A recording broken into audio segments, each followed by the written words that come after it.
Jazz chords.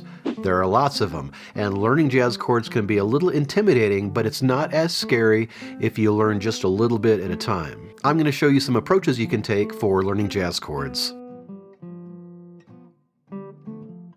You didn't learn your open chords all at once, and you don't have to learn your jazz chords all at once either. I suggest starting with a handful of shapes and then adding more as they come up in songs. These are the chord shapes I recommend starting with. We've got 2 major 7 chord forms, 2 minor 7 forms,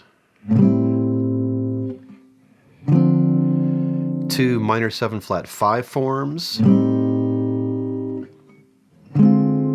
and 2 dominant 7 forms. I've covered these chords and others in more depth in other videos, so I'll leave links for those in the description.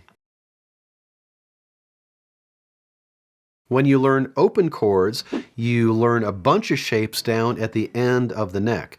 When you learn jazz chords, you start off with a handful of shapes, but you have to know the fretboard so you know where to place those shapes. For example, if I want to play an E flat 7 with the root on the 5th string, I'm going to place the root of this shape on the E flat, string 5, fret 6. And if I want to play an F7 with the same shape, I need to move that shape up 2 frets so the root lands on the F, string 5, fret 8.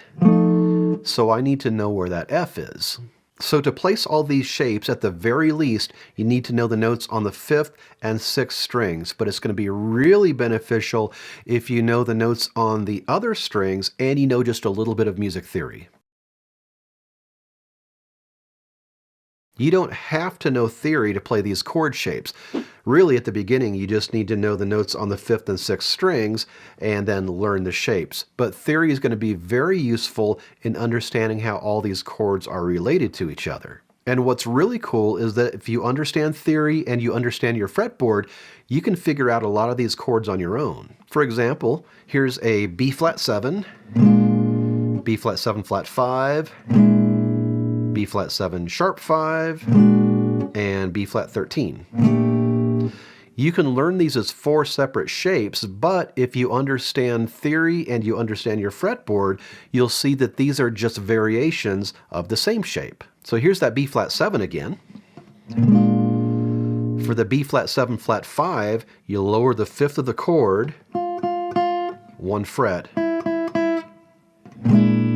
And for the B flat 7 sharp 5, you raise the 5th of the B flat 7 by 1 fret. And for the B flat 13, you raise the 5th of the B flat 7 chord 2 frets. So if you understand basic theory and you know which string is playing the root 3rd, 5th, and 7th, you can take one shape and figure out how to play a bunch of other shapes. When I was first learning jazz chords, I took myself through the first 2 volumes of the real book. I just played through a song a day, and before I played through a song, I would look through it to see if there were any chords I didn't recognize. And there are a lot of them at that point. If I didn't recognize a chord, I'd look up a chord shape or two, see how it would fit in the song, figure out how it worked, and then I would play through the song, usually very slowly. Now this took a while, but by the time I got through those first 2 volumes of the real book, I knew a whole lot more chords than when I started. I was by no means a chord expert at that point, so I took myself through those 2 volumes a second time, and then a third time. And by the third time, I started to feel like I knew what I was doing. But I had to learn those chords bit by bit, and I had to keep repeating those chords so I'd remember them. You'll get more bang for your buck if you practice jazz chords in context.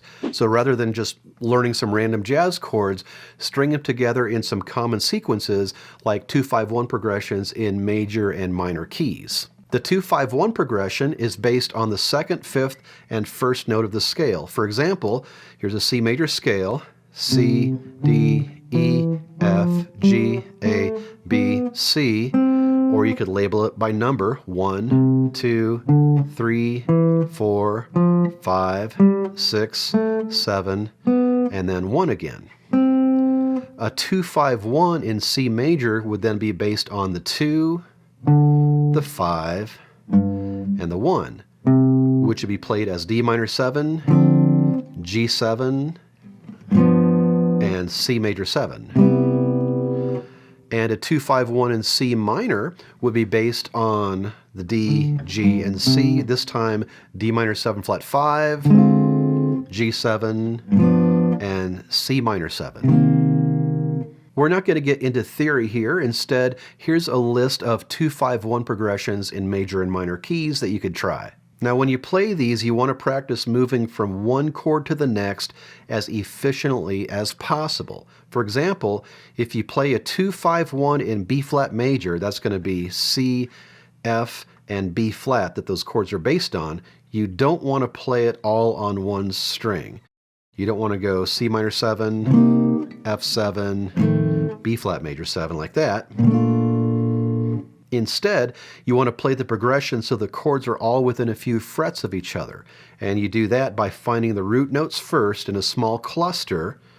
So C, F, B flat, all right next to each other. And then adding the chords, C minor 7, F7, and B flat major 7.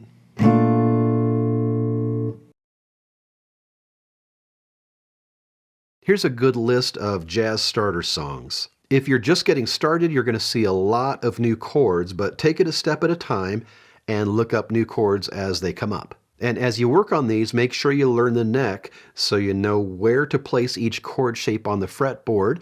And if you haven't studied music theory, now is a good time to start. As you study theory, you'll gradually develop an understanding of how all these chords relate to each other. So start with just a handful of chord shapes and build from there.